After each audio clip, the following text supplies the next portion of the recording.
All right, let's jump in. Picture the classic English nobleman. You know the type. A warrior in full armor. His power coming from his land, his own private army, and this incredibly fierce code of honor. Now, fast forward about a century. Picture his descendant. He's not in armor. He's decked out in silks, whispering in the ear of the king or queen. His power doesn't come from a sword anymore, but from being clever and playing politics. In a really, really short span of time, the warrior became the courtier. So how did that happen? That's the story we're exploring today. A huge transformation that basically tore down an old ruling class and built the foundations for the modern world. This slide, right here, it pretty much captures the entire shift in one go. On one side, you have the feudal lord. His power is tangible. It's his land, it's his swords. He's an independent warrior who answers to almost no one. Then you look at the other side, the Tudor courtier. His power, it's all about royal favor and being quick-witted. His whole identity, his entire career, is based on being a servant to the crown. The source of power, what they valued, even how they saw themselves, all of it just completely flipped. So that's the big question, isn't it? How did this happen? How did this powerful, independent warrior class, a class that had run England for centuries, turn into a bunch of dependent political players? Well, the answer is a messy, fascinating mix of raw politics, a whole lot of money troubles, and a deep, deep crisis of identity. Okay, so to really get why they fell, we first have to understand how they thought. We need to get inside the mindset of the old guard. What did it even mean to be a feudal noble? It was all about living by this very specific code, a whole worldview that, spoiler alert, was about to become totally obsolete. There's this fantastic concept that helps explain this mindset, the categorical man. Think of it this way. This is someone whose worth is just built in. It comes from who he is, his famous last name, his honor, his family's history. He values things for what they are, not for what they're for. Making a profit, being useful, having a practical skill. That was all stuff for, the common folk. A noble's value was just in being a noble. In this quote from Nietzsche, it just nails it. He called this a master morality. The noble doesn't need anyone to tell him he's worthy. His approval is what makes other things worthy. He doesn't follow the rules of society. His actions create the rules. It's a way of looking at the world that's built on this absolute conviction that your power, your very existence, gives you the right to decide what's good and what's not. So, what did this look like in the real world? Well, spending insane amounts of money wasn't a flaw. It was a virtue. It was how you showed everyone how powerful you were. Leading your men into battle wasn't just a job. It was your moral duty. And your real, actual power, it came from your own private army, guys who were loyal to you personally. If someone wronged your family, getting revenge wasn't a crime. It was your sacred duty. And as for, balancing the budget or managing the paperwork on your estate, that was work for people beneath you. This whole warrior code had been the law of the land for centuries. But in 1485, a new family, the Tudors, clawed their way to the throne, and they had a very, very different idea for how England should be run. They were not interested in sharing power with a bunch of independent warlords. They wanted one single, centralized state where all power came from one place, the monarch. And the Tudors were methodical about it. This was a systematic takedown. It starts in 1485 when Henry Tudor wins the War of the Roses, a brutal civil war that had already left the nobility bleeding and weak. Just 2 years later, bam, he bans private armies. He literally takes away their swords. Then his son, Henry VIII, dissolves the monasteries, grabbing up all that land and wealth for himself. And finally, Queen Elizabeth I finishes the job. She makes the royal court the one and only place to get power, forcing all these proud nobles to grovel and compete for her attention. And this is the bottom line. This one sentence changes everything.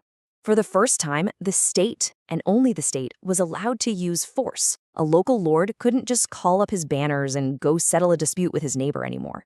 The age of the private warlord in England was officially over. This just fundamentally rewired the entire power structure of the country. And get this. Look who the Tudors hired to run this new, modern state. It wasn't the old, fancy noble families. Henry VIII's top guy, Thomas Wolsey, was a butcher's son. The man who replaced him, Thomas Cromwell, a blacksmith's son. Queen Elizabeth's most trusted advisor for decades, William Cecil, came from a family of merchants. These were the new men. They were picked for their brains and their skills, not their bloodline. And crucially, their power came directly from the monarch, which meant their loyalty was to the state, not to some ancient family name.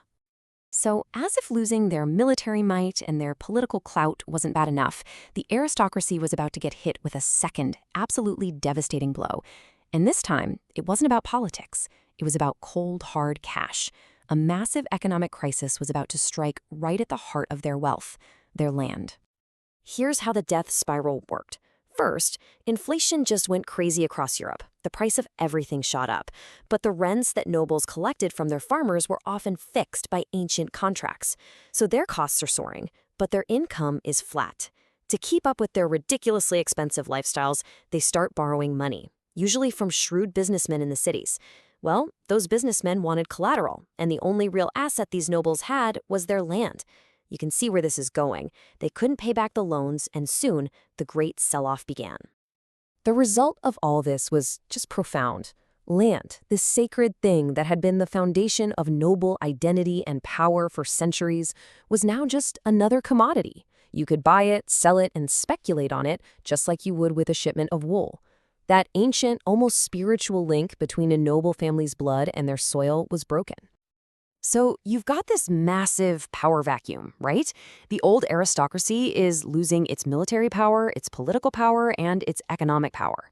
And stepping right into that gap is a new kind of elite, a new class of men who are perfectly built for this brand new world.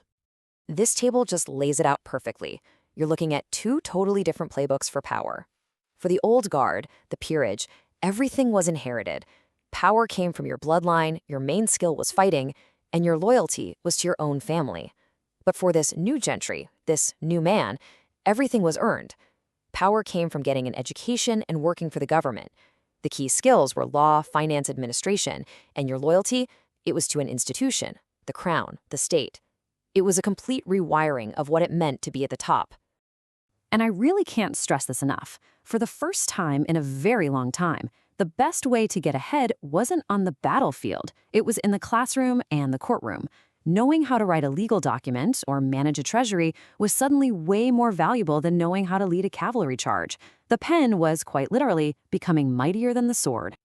So what happens to a whole class of people when everything that defines them, their job as warriors, their political power, their wealth, is just stripped away? Well, they have a massive identity crisis. They know they're losing their grip on the world, and they start to react in some really fascinating and sometimes contradictory ways. And people at the time could see it happening. They weren't blind. In 1583, a writer named Philip Stubbs complained that the nobles had become more like pretty puppets and wanton girls than puissant agents and manlike men as our forefathers have been. You can just feel the contempt in those words.